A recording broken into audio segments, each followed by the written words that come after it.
Boa tarde. Vamos abrir nossas Bíblias em Lucas, capítulo 16, versículos 9 a 15. Lucas, capítulo 16, versículos 9 a 15. Diz assim: Por isso eu lhes digo, usem a riqueza deste mundo ímpio para ganhar amigos, de forma que, quando ela acabar, estes os recebam nas moradas eternas. Quem é fiel no pouco, também é fiel no muito.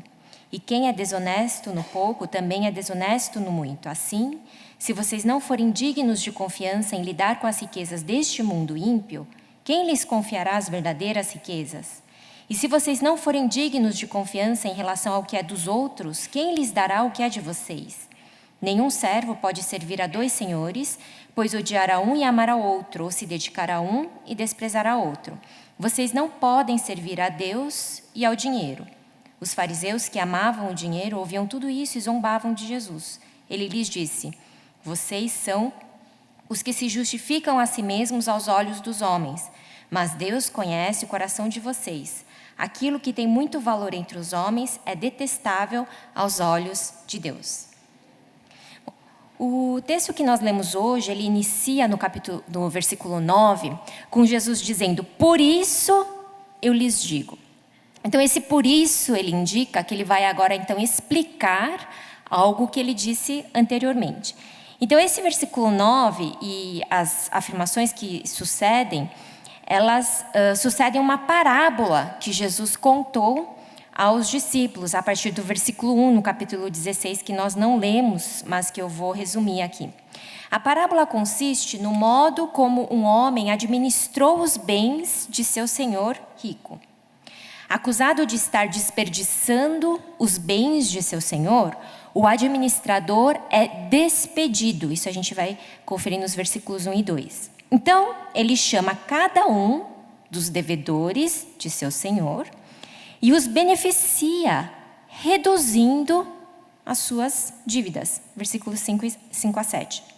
Embora não seja claro e haja interpretações diversas sobre o caráter desta atitude do administrador, então, assim, alguns intérpretes vão dizer que esse administrador, quando ele teve a sua demissão anunciada pelo seu senhor, por estar desperdiçando os bens, estar administrando de forma equivocada os bens de seu senhor rico, alguns vão dizer que esse administrador, ele fez bem porque ele foi desonesto ao reduzir as dívidas daqueles que deviam ao seu senhor, mas ele o fez para conquistar aquelas pessoas. Outros vão dizer que essa atitude foi elogiada porque ele teria, ao reduzir as dívidas daqueles que deviam ao seu senhor, ele teria, na verdade, ajustado ao montante correto, que antes, então,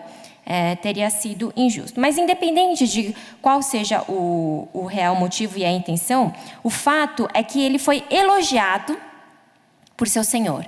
Ele foi elogiado por sua astúcia. A gente pode ver isso no versículo 8.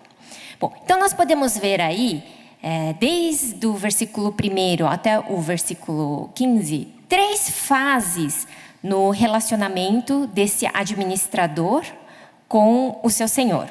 Pode mostrar para a gente na tela, por favor.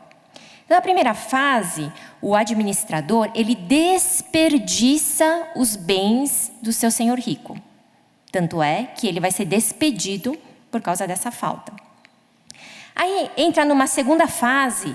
Nessa segunda fase, o administrador, ele toma atitudes que vão beneficiar os devedores de seu senhor. E então ele entra na terceira fase, e a final aí desse relacionamento com o senhor, em que ele é elogiado por seu senhor. Então, primeiro ele desperdiça os bens, ele administra mal aquilo que lhe foi confiado. Quando a sua demissão é decretada, ele vai administrar ainda aqueles bens, mas de forma a beneficiar aqueles que deviam ao seu senhor. E por fim, então, ele que havia sido demitido por seu senhor, vai ser agora elogiado pela nova forma como ele vai administrar aí os bens dos quais ele estava encarregado. Bom, é muito interessante a expressão que Jesus usa no versículo 9, né? Ele vai dizer: por isso eu lhes digo, usem a riqueza deste mundo ímpio. Então nós vamos perceber que Jesus ele dá orientações para nós a respeito das riquezas deste mundo ímpio. E nós podemos extrair 3 grandes orientações, principais orientações que Jesus vai nos dar a respeito de o que temos que fazer com as riquezas deste mundo ímpio. Então, eu trouxe aqui na tela para vocês. A primeira é essa que nós lemos aqui no versículo 9. Jesus vai dizer, usem. Então, é para nós usarmos as riquezas deste mundo ímpio. Não é para nós guardarmos, ou rejeitarmos, ou negarmos. É para nós tomarmos essas riquezas do mundo ímpio, não esquecendo da natureza dessas riquezas, mas é para nós usarmos. Jesus nos fala para fazer isso. A segunda orientação que ele vai dar a respeito das riquezas do mundo ímpio é que elas vão acabar. Então precisa prestar atenção nisso. E a terceira orientação que ele nos dá é invistam em pessoas. Usem as riquezas deste mundo ímpio para ganhar amigos, de forma que quando ela acabar, quer dizer, ela vai acabar. Então, enquanto ela não acaba, enquanto ela está em sua posse, use. Mas use como? Use para fazer amigos que nos recebam nas moradas eternas. É para fazer amigos eternos. Então, olha só que aula de economia Jesus está nos dando. Ele nos diz a respeito das riquezas deste mundo ímpio, que é para nós usarmos as riquezas, sim. E ao usar, lembrar que elas vão acabar. E como nós devemos usá-las? Investindo em pessoas, investindo na eternidade. Primeira orientação sobre as riquezas deste mundo ímpio é para que a usemos, portanto. É consenso entre sociólogos e economistas que o sistema capitalista se esgotou. Então, muitos vão dizer que o capitalismo já deu o que tinha que dar. E ele gerou muitas consequências desastrosas para a humanidade, embora tenha trazido benefícios também. Mas por causa dessas tragédias que o problema do dinheiro, do mau uso do dinheiro criou na sociedade em que nós vivemos, nós estamos acompanhando aí várias tentativas de alternativas para contornar, para sanar, para redirecionar o capitalismo. Na linguagem do capitalismo consciente, eles estão reinventando o capitalismo. Então parece que o maior desafio não é fazer dinheiro ou usar o dinheiro, mas como usar o dinheiro. Eu achei muito interessante que a nota da NVI, a Bíblia de Estudo, sobre Mateus 6, 19 e 21, que é o texto em que Jesus nos exorta a não acumularmos tesouros na terra, mas nos céus. Então, aquele texto que Jesus fala, não acumulem para vocês tesouros na terra, onde a traça, ferrugem corroem, ladrões roubam, mas acumulem para vocês tesouros nos céus, onde a traça e a ferrugem não corroem e os ladrões não podem roubar. A nota dos teólogos a respeito desse texto é a seguinte: os perigos das riquezas são muitas vezes mencionados no Novo Testamento, mas em nenhum texto são condenadas por si sós. O que Jesus condena aqui é a cobiça e o acúmulo avarento do dinheiro. Então não parece que as riquezas são um mal por si sós, mas o que fazemos com essas riquezas é que podem ser pecado ou não. Observamos no texto de hoje que Jesus não está condenando as riquezas por si sós também. Ao contrário, ele está dizendo, usem as riquezas. Jesus ele distingue os tipos de riquezas. Ele vai falar sobre as riquezas deste mundo ímpio, por um lado, e ele vai contrapor essas riquezas deste mundo ímpio com as verdadeiras riquezas. E ele nos orienta a administrarmos essas riquezas deste mundo ímpio, de forma que possamos acumular, resgatar delas as verdadeiras riquezas. Então, há 2 tipos de riquezas que são diferentes. As riquezas deste mundo ímpio, que não são difíceis de imaginar a que dizem respeito. É o nosso dinheiro, o nosso tempo, a nossa profissão. Tudo aquilo que nós temos aqui que nos faz ou nos dá valor, ou que nos acrescenta valor, mas que vai passar. Por isso são riquezas deste mundo ímpio. E as verdadeiras riquezas são os amigos eternos. São as pessoas que vão nos receber na eternidade. São aqueles que nós estamos levando junto conosco para a presença do Pai eternamente. Então são duas riquezas que são contrapostas aí. Mas Jesus está dizendo que é possível gerar esse tipo de riqueza que é eterna, também através dessa riqueza que é temporária. Tudo depende de como eu vou usar essa riqueza. E depende também, nós vamos ver ali um pouco mais para frente, de se essas do lugar que essas riquezas estão ocupando no nosso coração e na nossa vida.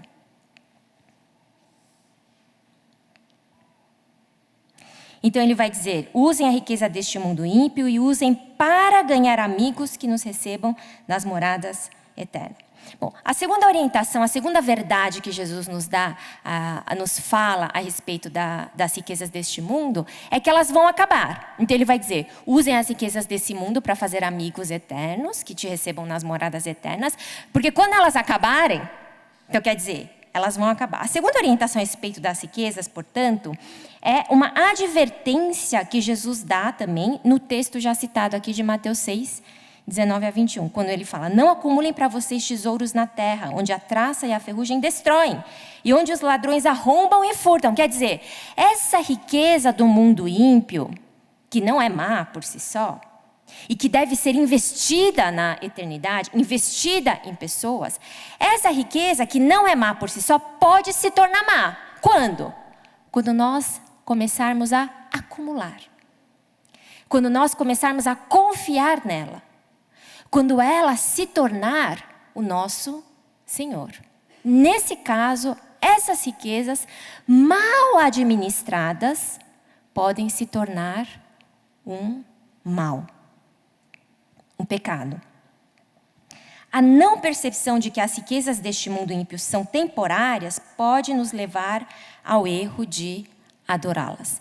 Então nós temos essas riquezas, Deus nos deu essas riquezas, para que nós a administremos conforme os propósitos do reino, conforme os seus propósitos.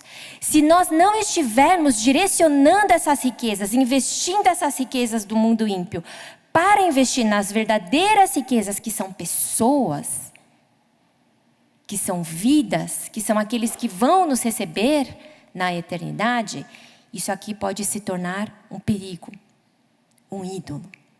Quando nós começamos a acumular, a depender dele, a adorá-lo. Pois é por isso que Jesus vai dizer aí, nos versículos 19 a 24 de Mateus 6 de novo. Nenhum servo, pode passar para a gente, por favor, eu transcrevi.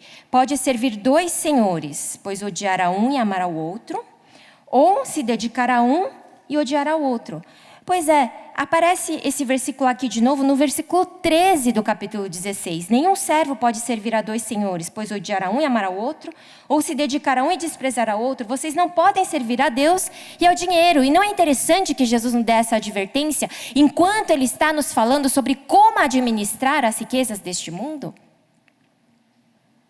Quer dizer, a maneira como nós administramos as riquezas desse mundo podem denunciar qual é o lugar que essas riquezas estão tomando em nossas vidas. Se de mordomo, se de criação, se de investimento na eternidade ou se de Senhor, se de Deus. E Ele está dizendo, Jesus está nos dizendo que só é possível servir a um Senhor, ou a Ele ou ao dinheiro. Então, quanto às riquezas deste mundo ímpio, somos orientados a usá-las. Usem as riquezas desse mundo ímpio, mas com o cuidado de não acumulá-las e não adorá-las. Elas devem ser servas do Senhor e dos propósitos do reino. Então, a primeira orientação é para que usemos. A segunda orientação é que elas vão acabar. Então não podemos nos apegar a elas, depender e confiar as nossas vidas como se elas pudessem nos salvar, ou gerar ou trazer alguma salvação em nossas vidas.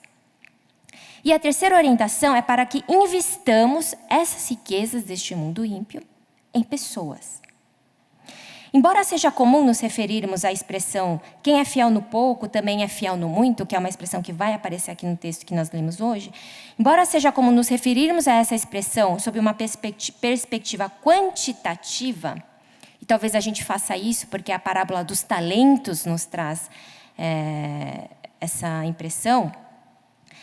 Nesse contexto aqui, quando Jesus vai falar sobre o ser fiel no pouco para receber o muito, ele esclarece que o ser fiel no pouco é o ser fiel na administração das riquezas deste mundo. Ele não está falando de quanta riqueza, mas de como nós administramos essa riqueza. Então, pode mostrar para a gente, por favor, o próximo slide. O muito que será confiado ao que foi fiel no pouco, diz respeito às verdadeiras riquezas, que são os amigos que nos receberão nas moradas eternas. E, assim, no versículo 11, se vocês não forem dignos de confiança em lidar com as riquezas deste mundo ímpio, quem lhes confiará as verdadeiras riquezas? Então, o pouco é ser confiável na administração das riquezas deste mundo. Então, nós que recebemos as riquezas deste mundo, este pouco que nós recebemos, nós temos que ser fiéis nisso. Precisamos administrar esses bens, esse pouco, de acordo com os interesses de Jesus e do reino. E se nós o fizermos, então nós seremos abençoados no muito. E o que é o muito? As verdadeiras riquezas, que são as riquezas eternas. Aquelas que a ferrugem e a traça não corrói e que os ladrões não podem roubar. Nós estivemos, eu e mais algumas pessoas, uns irmãos da igreja, num congresso sobre negócios sociais, há 2 semanas atrás, e foi muito interessante perceber que eles trouxeram entre os palestrantes principais psicólogos para falar sobre a importância da compaixão para se fazer negócios. Então, os psicólogos traziam estatísticas, resultados de pesquisas neurocientíficas. Tudo isso para dizer o quanto é importante a motivação quando você exerce a sua carreira, quando você administra a sua empresa, quando você toca os seus negócios. E eu achei muito interessante, porque esse congresso do qual nós participamos é um congresso que acontece num contexto secular. Quer dizer, ele não é cristão, não há teólogos ali falando.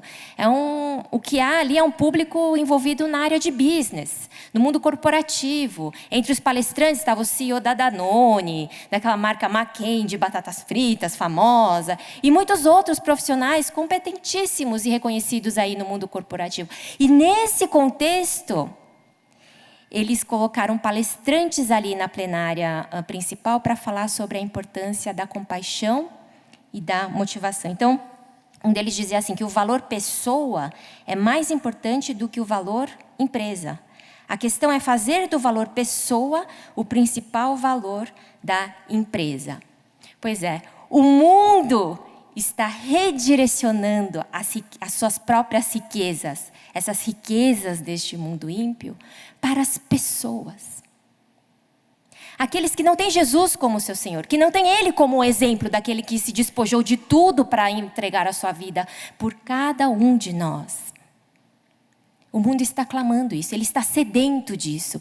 Ele está sedento de que os filhos de Deus se levantem e passem a administrar as riquezas, o pouco que lhe foi confiado, investindo em amigos, em pessoas, investindo na eternidade.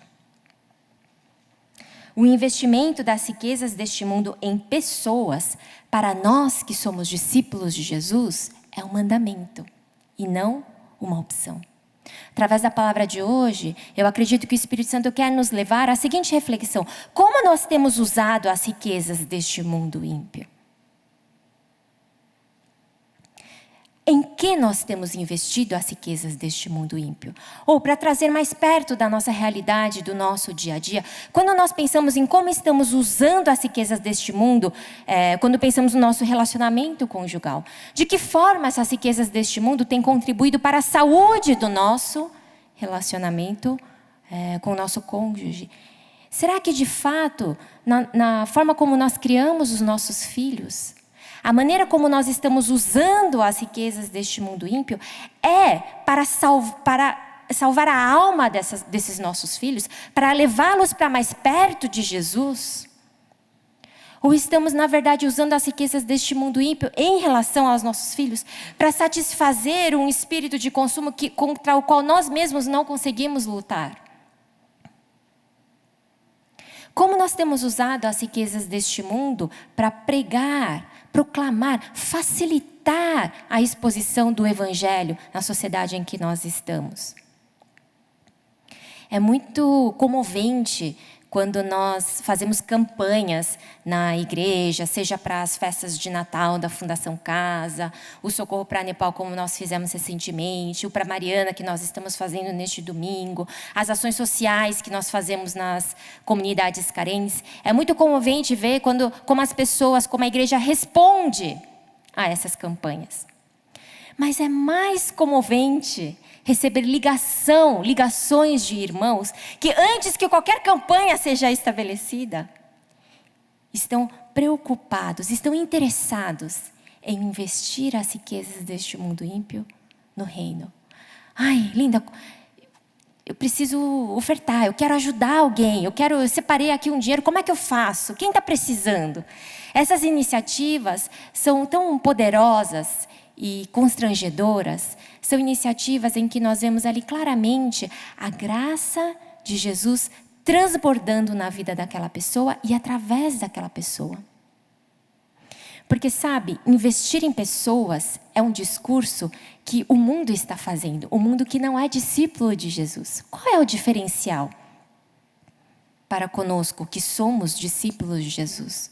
O diferencial é que a motivação para pegar todos esses recursos deste mundo ímpio, que são temporários, que nós não vamos acumular, porque a traça e a ferrugem vão corroer, que nós não vamos adorar, porque o nosso Senhor é Cristo. O diferencial é que nós pegamos todas essas riquezas e investimos em pessoas, não para nos sentirmos melhor, não porque queremos reinventar o capitalismo, mas porque estamos reproduzindo aquilo que o nosso Senhor fez para conosco primeiro. É por isso que somos chamados discípulos de Jesus. É por isso que somos chamados cristãos, imitadores, pequenos cristos. Porque se o fazemos, é porque estamos refletindo aquilo que Ele fez por nós primeiro.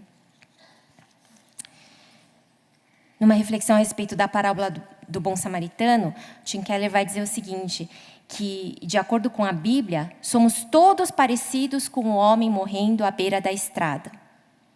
Da parábola do bom samaritano. Espiritualmente, estamos mortos em nossos pecados, mas quando Jesus veio a este mundo, Ele desceu pela estrada que caminhávamos. Embora fôssemos inimigos, embora nós não fôssemos dignos de compaixão, Ele se aproximou de nós, Ele veio até nós, se arriscou, se esvaziou e nos salvou. Ele pagou o preço da nossa salvação com a sua própria vida. Antes de oferecermos o amor de próximo a alguém, temos de receber esse amor. Somente quando somos salvos gratuitamente por alguém de quem só merecíamos repúdio, é que vamos entender a grandeza, a beleza, o temor desse amor que pode fazer de um homem e de uma mulher completamente livre das riquezas deste mundo. Completamente capaz de administrar, de dominar as riquezas desse mundo para os propósitos do reino. Que através dessa palavra o Espírito Santo nos dê sabedoria, que o Espírito Santo sonde os nossos corações para nos levar ao arrependimento, caso estejamos acumulando as riquezas deste mundo, caso o dinheiro tenha se tornado Senhor no lugar de Cristo em nossas vidas. E nos ajude a direcionarmos, a usarmos como Ele nos diz para fazer essas riquezas com a consciência de que vão acabar, mas para investir em pessoas, em amigos que vão nos receber nas moradas eternas. Neste momento, quando nós orarmos e pensarmos a respeito da palavra e respondermos ao Senhor a palavra que Ele nos traz, nesta tarde, que nós possamos pensar em quem gostaríamos de ter conosco ao nosso lado na próxima ceia. Em como podemos investir as riquezas que Deus nos confiou na vida dessa pessoa, para que ela possa estar comigo, tomando da ceia comigo, na próxima ceia. Vamos orar, vamos fechar os nossos olhos.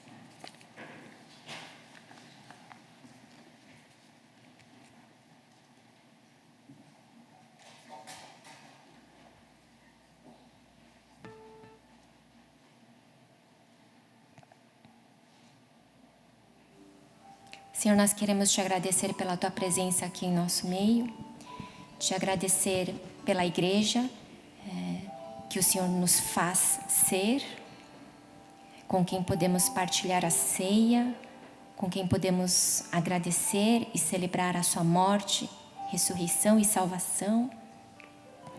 Senhor, pedimos que o teu Espírito Santo encha as nossas vidas com sabedoria, com temor, com amor, para que possamos ser administradores fiéis das riquezas deste mundo ímpio e que possamos usar, investindo na eternidade, investindo em pessoas, investindo no nosso casamento, investindo em nossos filhos, investindo nas pessoas com quem nos encontramos em nosso trabalho, investindo na sociedade em que o Senhor nos colocou, no país em que o Senhor nos colocou para viver e servir, e que assim o seu nome, o seu amor sejam grandemente glorificados em